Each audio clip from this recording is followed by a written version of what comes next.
یہ پورے کا پورا اسلامی معاشرہ میاں بیوی کے بانڈ کے اوپر چل رہا ہے۔ طلاق کے بعد بچوں کا کیا بنے گا؟ معاشرے کے لیے ناسور ہوں گے۔ یہاں تو ستیلی مائیں بچوں کا مینٹل ماڈل بدل دیتی ہیں، اور جہاں طلاق ہو جائے وہاں آپ کیا ایکسپیکٹ کریں گے کہ کیا ہوگا؟ اس وجہ سے اسلام نے تو اسے ناپسند کیا۔ سب سے بڑی چیز جس میں طلاق ہو سکتی تھی وہ بے حیائی ہے، تو سورہ نساء میں آیا کہ اگر عورت بے حیائی کرے تو اسے اپنے بستر سے الگ کرو، پھر بھی نہ باز آئے تو اسے مارو، لیکن مارنا اتنا نہیں ہے کہ اس کا کوئی حلیہ بگاڑ دینا ہے، چہرے پہ نہیں مارنا، یعنی جس طرح چھوٹے بچے کو ڈانٹ ڈپٹ کی جاتی ہے۔ اب وہ تو بڑا اچھا موقع تھا کہ اللہ تعالیٰ کہتا کہ ڈائریکٹ طلاق دے دو، ایسی تیسی ایسی زنانی بھی، تو آخری درجے تک اوائڈ کیا جاتا ہے۔ بخاری مسلم میں حدیث ہے کہ عورت ٹیڑھی پسلی سے پیدا ہوئی ہے، اسے سیدھا کرنے کی کوشش نہ کرو، توڑ بیٹھو گے اس سے نفع حاصل کرو، اور اسے توڑنا، اسے طلاق دینا ہے، توڑ بیٹھو گے۔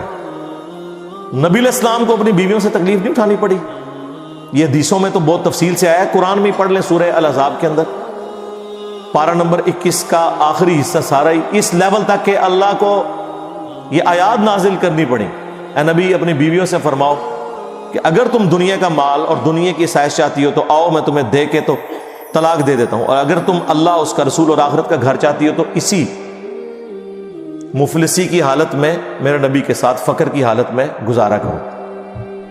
تو یہ تو عورتوں سے تکلیف تو اٹھانی پڑتی ہے۔ بخاری مسلم میں حدیث ہے، نبی علیہ السلام نے فرمایا کہ عورت کی حالت ایسی ہے کہ پوری زندگی تم اس کے ساتھ حسن سلوک کرو، اور کبھی ایک دفعہ کوئی تکلیف اسے تم سے پہنچ جائے تو یہ کہتی ہے جب سے تیرے عقد میں آئی ہونا سکھ کا ایک دن نہیں میں نے دیکھا۔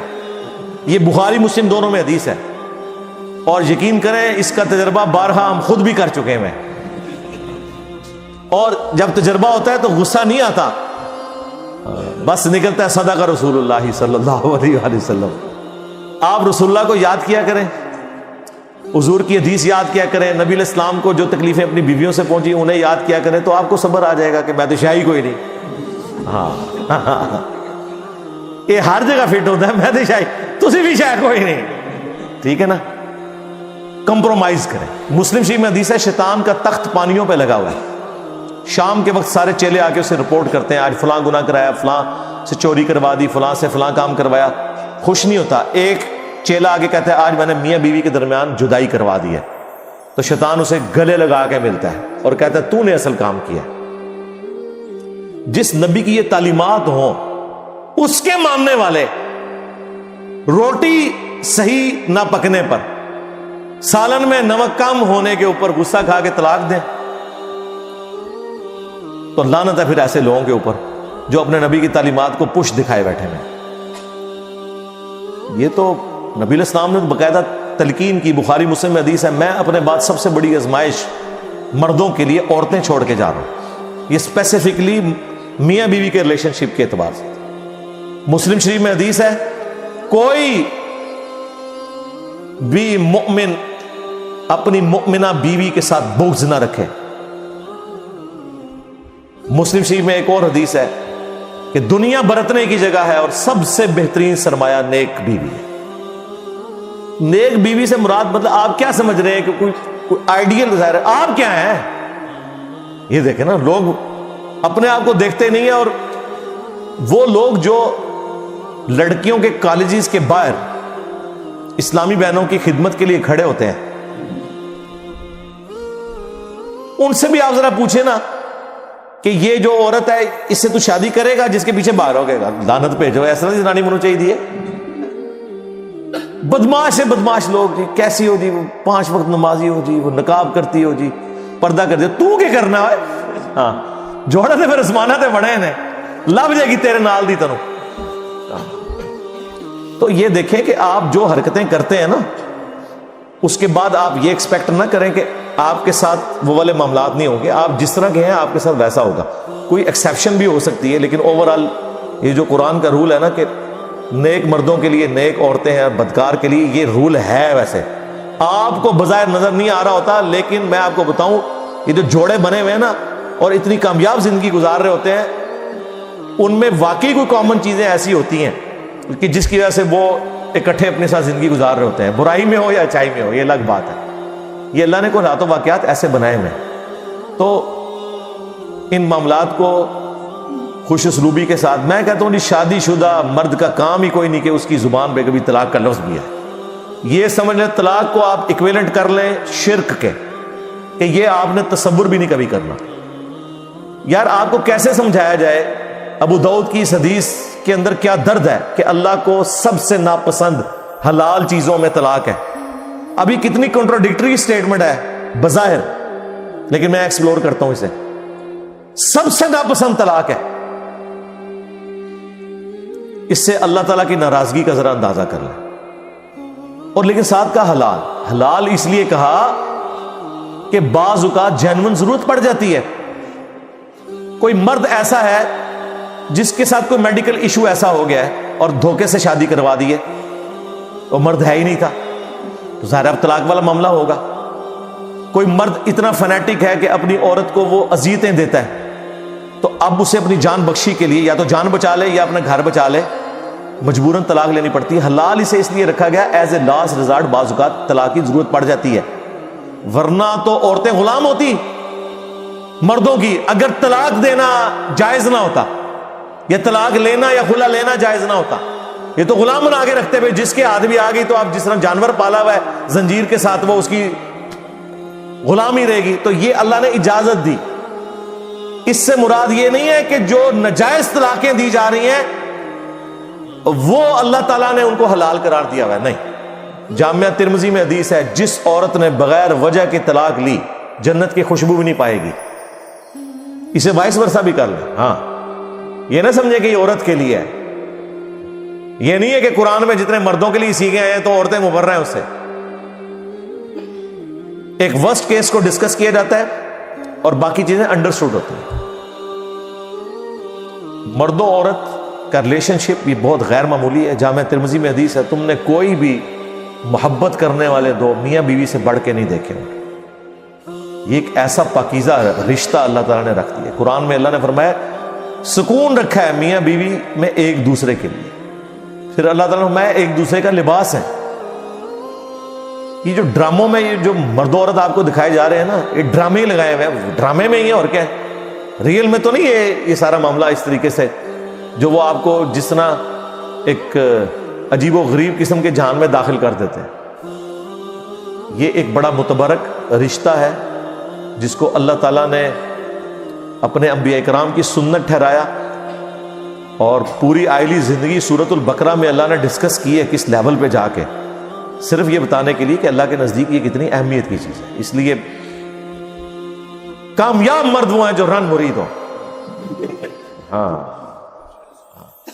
اور غصہ آئے تو نہ نکالیں، خود نکل جائیں. یار مولا علی اور سیدہ فاطمہ کی جب لڑائی ہوئی ہے بخاری مسلم میں آیا تو حضرت علی گھر سے نکل گئے. یہ ہے تربیت. ظاہر مولا علی کی پرورش نبی الاسلام نے کی تھی.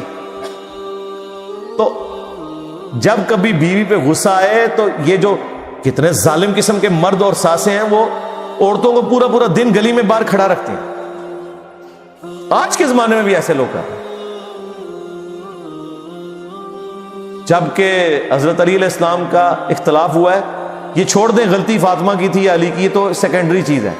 حضرت علی ڈومیننٹ ہونے کے باوجود شیر خدا، تو ورگا کوئی بزدل مرد نہیں، شیر خدا ہو کے گھر سے باہر نکل گئے.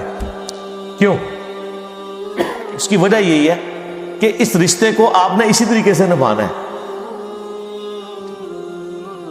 وہ جو بخاری مسلم میں حدیث ہے نبی علیہ السلام اپنی بیویوں سے 1 مہینے کے لیے ناراض ہو گئے تھے اور گھر کی چھت پہ شفٹ ہو گئے تھے. ایلا کیا تھا آپ نے، اور پھر آیات نازل ہوئیں.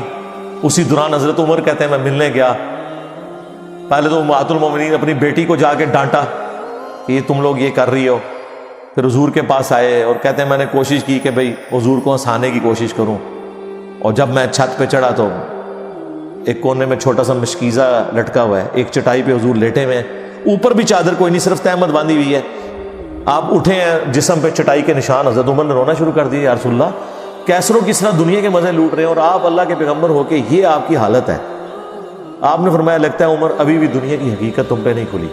کیا تم اس پہ راضی نہیں ہو کہ کیسروں کس طرح دنیا کے مزے لوٹیں اور ہم آخرت کی سعادت. پھر سرکار حضرت عمر کا قبلہ ایسا صحیح ہوا ہے کہ نہ حرام کھایا نہ کھانے دیا کسی کو. اس طرح سٹرکٹ مینجمنٹ انہوں نے رکھی ہے اپنے دور میں. جس نے یہ سارے منظر خود دیکھے ہوں اور اگر وہ واقعی جینوئن مومن ہو تو وہ اسی طریقے سے اپنے پیغمبر کو فالو کرے گا.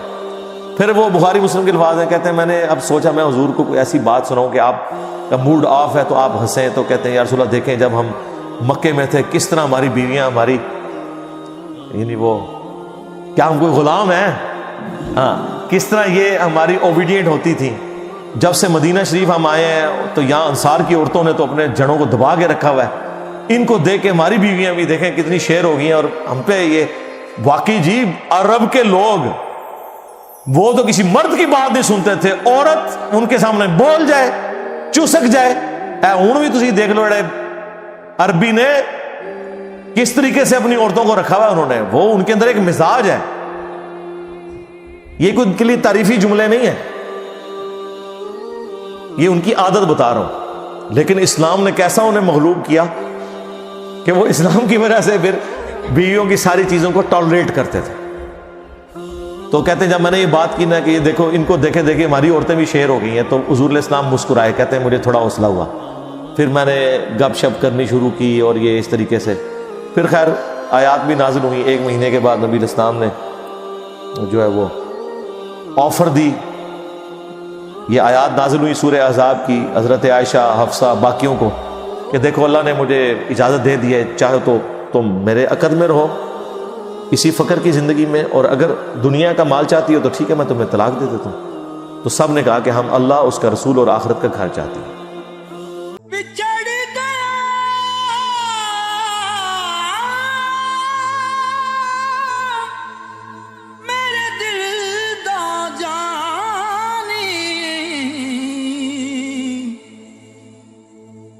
میں ککھاں وانگر رل گئی, پھلاں نال نازک جندڑی میری وچ کنڈیاں دے رل گئی. غم سجنا دے مار مکا